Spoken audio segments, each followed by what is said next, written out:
hello et bienvenue sur Ya comme un geek. On va vous faire une nouvelle vidéo, donc un nouveau concept, puisqu'il faut aussi que la chaîne évolue. Donc on va vous faire une petite review, critique, avis de manga. Donc je suis avec Fabrice. Salut Fabrice. Salut Donc, Jérôme, salut à tous. ben oui, et tu voulais nous parler du manga Rooster Fighter, je crois, c'est ça? C'est ça, Rooster Fighter de Shu Sakuratani. Donc D'accord. code de baston. Je ne connais pas du tout. Eh ben, je vais t'en parler un petit peu.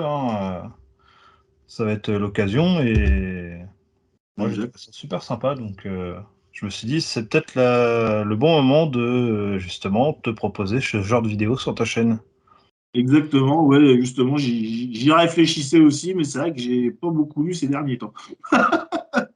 Bah ouais, je les enchaîne un petit peu en ce moment les lectures, donc je vais peut-être pouvoir alimenter. Donc C'est quoi comme style de manga du coup? bah, c'est un seinen action avec des pointes de comédie.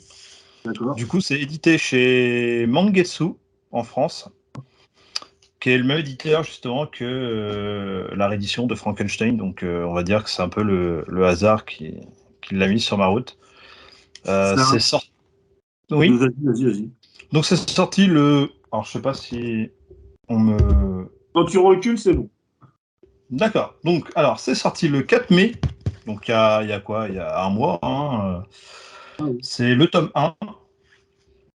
Et moi, rien que la, la couverture et l'arrière, je sais pas comment on appelle ça, derrière, Le dos du livre, quoi. le dos, voilà. Je me suis dit, putain, ça a l'air complètement barré, je vais m'y intéresser. Donc, du coup, j'ai sorti mes deniers et je l'ai acheté. D'accord. Et j'ai pas été déçu. Donc, a priori, on partirait sur 3 tomes, mais les retours sont tellement bons sur les chapitres qui sortent dans le web magazine Complexe. C'est édité D'accord. chez Heroes Inc. Et du coup, tu as des chapitres, comme tu le dis, sur les Weekly Jump et compagnie. Ouais. Tu as des chapitres qui sortent et les retours sont très très bons. Donc, je pense que Sakura Tani va être obligé de nous sortir plus que ce qu'il avait prévu à l'origine. Ça a motivé l'auteur à continuer l'aventure, quoi. Je pense. Donc, du Et coup, le petit synopsis officiel, parce que je vais pas aller m'enquiquiner vu qu'il est très bien. Donc, alors, c'est l'humanité est menacée par une superpuissance nommée Kiju. Alors que les villes sont balayées et que le désespoir gagne chacun des humains, un coq se dresse face à la menace. Car oui, cette histoire raconte comment un simple coq va sauver l'humanité. Voilà. Donc en 2 phrases, on t'a posé un petit peu les bases du truc. effectivement, il y a bien le visuel d'un coq sur la couverture. Voilà, et un coq qui fait face Ah à ce qui putain, ressemble à... mais en fait, c'est un vrai coq, quoi. Ah Je oui. croyais que c'était un coq humanoïde, moi. Ah non, non, c'est un vrai coq. D'où le Et je vais côté même... what the fuck. D'où le côté what the fuck, quoi. Voilà, et du coup, la première double page où on te l'introduit, là on le voit pas très bien, mais Non. Oui, là, essaye de la centrer un peu. Là, c'est pas mal. Ah ouais, alors il est je musclé. sais pas si on voit sa musculature, Ah si, il est badass, il est badass. mais alors Sakura Tani qui gère le scénario et le dessin, comme tous les mangaka, a réussi à donner cet aspect musclé, badass à un coq. Je croyais que c'était pas possible. Et en fait, ouais, il a géré. Alors, c'est pas que du what the fuck, il y a quand même un petit peu un second degré de lecture. Parce qu'en fait, les Kiju, c'est l'équivalent des kaiju, mais un petit peu à la sauce Jujutsu Kaisen. Alors, je sais pas si tu connais un peu le concept. Oui, oui. Donc, en fait, là, les Kiju naissent comment ça s'appelle? Des sentiments négatifs de l'humanité. Et D'accord, du oui. coup, ça devient des monstres gigantesques. Et puis un petit peu difforme, quoi. Édiforme. On en a, ouais, celui qui est derrière là, il est sympa. T'en as d'autres, t'en as un avec 4 bras. Enfin, t'as quand même des trucs assez intéressants. Moi, j'avais remarqué quand même quelques petits clins d'œil à des grandes sagas, un peu comme voilà, hein, Jujutsu Kaisen, Shingeki no Kyojin, donc l'attaque des Titans, hein, par rapport aux monstres géants qui attaquent. Ouais, bah, voire même Godzilla ou Ultraman. Hein, Voilà, hein, on a ce genre de référence, hein. ouais. Et on a des trucs un petit peu plus appuyés, genre sur Dragon Ball, hein, t'as une tortue qui lance un caillou Mea. Donc je fais, mais putain, mais c'est complètement barré. Et la tortue, elle est badass aussi, hein. S'il y a possibilité, je pense que on la mettra en petit visuel. Oui, oui, tout Sur... à fait. On va agrémenter, histoire de mettre des pleines pages. Voilà. On a aussi un autre clin d'œil à One Punch Man, hein, Saitama, sa fameuse attaque en un coup. Là, lui, c'est une attaque par le cri, il fait un Kokorikao. Oh putain. Donc, du coup, il lance le truc, ça explose la tête de son adversaire. Donc, oui, il y a quand même quelques passages glauques, hein, et gore, on va dire. Donc, c'est vraiment pas à mettre dans les mains d'un jeune gamin. Même si nous, à notre époque, on va dire qu'on a lu des trucs assez tordus. Il y a une interdiction de préciser sur le livre ou Non, j'ai même pas regardé, tiens. Enfin, là, je regarde, mais.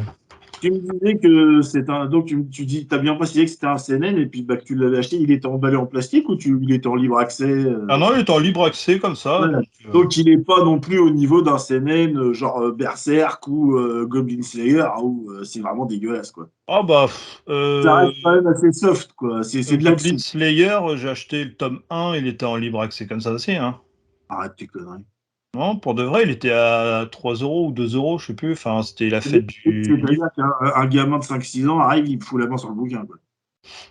Ouais, ce qui est plutôt mal vu. Enfin, Ah, je sais pas, moi, je sais qu'à une époque, quand j'achetais mes Berserk, ils étaient tous emballés sous cellophane. Hein. Il fallait ah les. bah non, non, les Berserk sont aussi en accès libre, hein. Je vais chez Cultura. Ouais. Donc voilà, moi je pense que ça peut se lire à partir de 12 ans, c'est pas mal. Parce que bon, on n'est pas sur du gore, mais t'as quand même Un, quelques scènes assez marquantes. un petit début d'adolescence, tu dis, ça va passer tranquille, quoi. Ouais, voilà, t'as des scènes drôles où t'as le poulet qui est en train de monter sa cocotte. Et voilà, donc on nous présente un petit peu comme ça. C'est le genre de personnage solitaire, hein. Il s'appelle Keiji. Du coup, le poulet, le coq.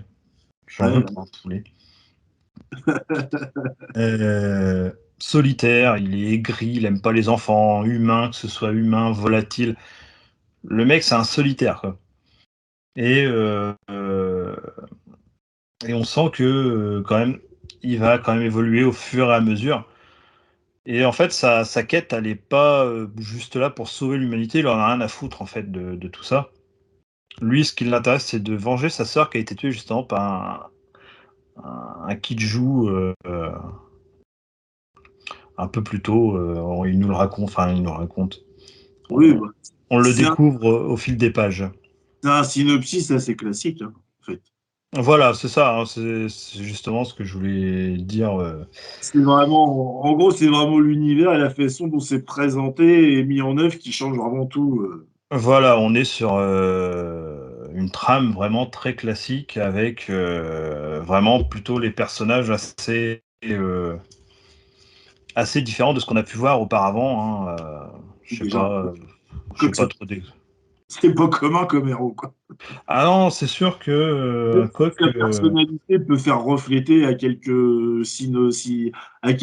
autres mangas avec des humains, mais bon. Ouais, bon, et puis Le fait un de faire coq. ce choix-là d'un animal, c'est pas. Voilà.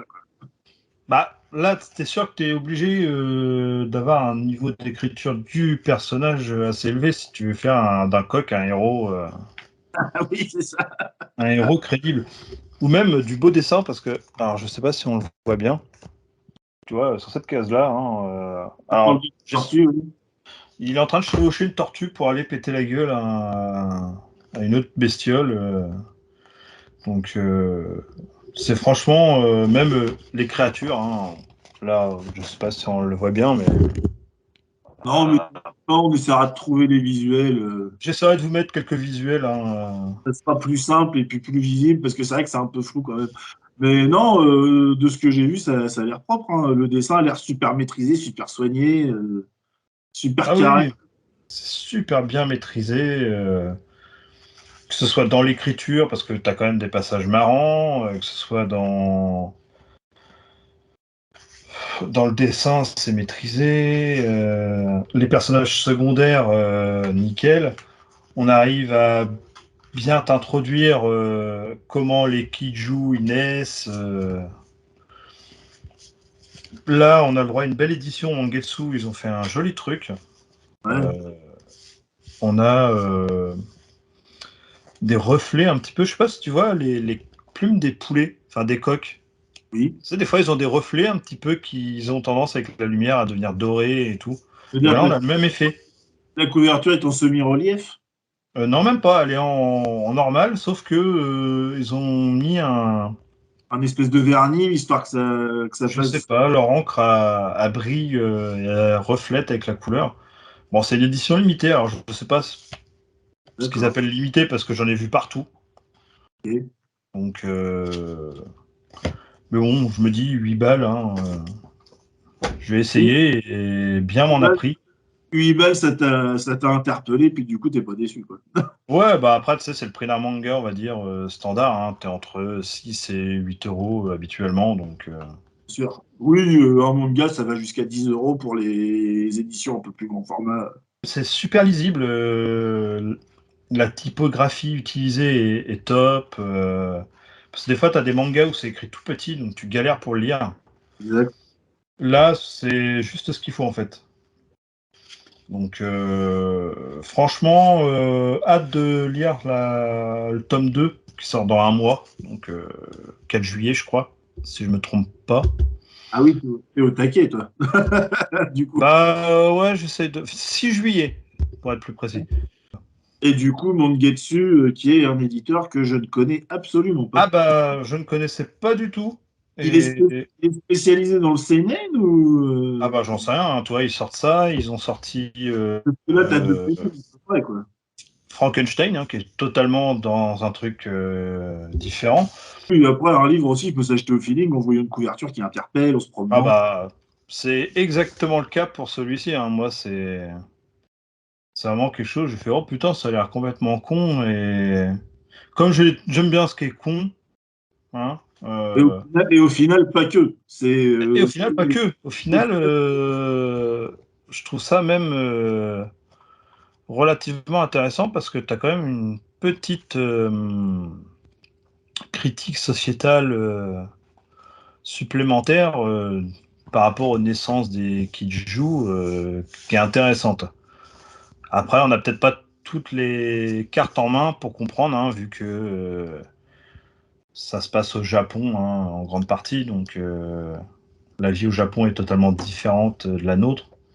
Mais on comprend quand même les tenants, les aboutissants de cette histoire qui a l'air bien partie et que j'attends avec impatience pour ce second tome hein, au mois de juillet. Donc, Donc voilà. une très bonne découverte et une très bonne surprise pour toi, quoi. Ah oui, oui, je le conseille. Hein. Vous ne serez pas déçus, surtout si vous aimez ce genre de choses, hein, du seinen, du combat, de la comédie. Mais vraiment sur de toutes petites touches, la comédie. Donc c'est agréable. Je Bah, écoute, tenais vraiment à vous en parler parce que ça m'a plu et l'écriture est intéressante, le dessin est magnifique. Donc euh, tu fais bien. Puis en plus, je te remercie parce que tu lances du coup un concept auquel je réfléchissais depuis un moment, mais que j'avais pas encore eu le temps de mettre en pratique vu que j'ai quasi plus rien lu depuis plus d'un an. Booster Fighter, coq de baston par Shu Sakuratani chez Mangetsu. Peut-être qu'on se reverra pour ça, Ouais, avec plaisir. Tu Frankenstein, l'auras lu, carrément. qui est une réédition hein, d'un truc qui est sorti quand même il y a quelques années. Donc peut-être que beaucoup l'ont déjà lu ou ont peut-être pas eu l'intérêt que j'y ai porté, mais on va dire que c'est une review, c'est pas tout à fait une nouveauté. Enfin, c'en est une sans en être une. Non, puis après, c'est vrai que Frankenstein est une histoire qui a été maintes fois adaptée, autant au cinéma qu'en série, qu'en bande dessinée, hein. Par exemple, moi, j'ai les ouvrages de Bernie Wrightstone qui avait refait les romans illustrés, et puis après avait tenté de faire une suite en bande dessinée, et jusqu'à son décès, il a pas eu le temps de finir. Paix à son âme, hein. C'était quand même un sacré dessinateur, quoi. Et, donc c'est toujours intéressant de voir l'interprétation d'un autre auteur sur une histoire tellement connue aussi. Voir ce qu'il apporte de nouveau aussi. Bon, connaissant Junji Ito, ça va être très très glauque, parce que c'est un peu C'est... Ouais. glauque, quoi. Mais bon, c'est intéressant. Du coup, bah, une prochaine alors. Bah oui, à une prochaine, hein. N'oubliez pas que tout est pour nous retrouver, hein, enfin me retrouver principalement, hein, sur Y'a comme un geek, hein. Tout est à la fin en générique, et puis vous avez tout sous la vidéo comme d'habitude. Hein, pour retrouver Fabrice et le reste de la team, hein, bah, c'est surtout sur le 7e art, hein. Clémence, hein, sur les réseaux sociaux un petit peu différents, genre TikTok ou Instagram. Fabrice, surtout sur Facebook, hein, et puis YouTube, hein, il répond aux commentaires, hein. Voilà, donc n'hésitez pas à checker tout ça. En tout cas, je vous remercie. Et puis, on vous souhaite une bonne journée, une bonne soirée, une bonne après-midi, une bonne matinée. Tout dépend de quand vous regarderez la vidéo. Et on vous dit à la prochaine. Allez, salut! Salut, tchuss!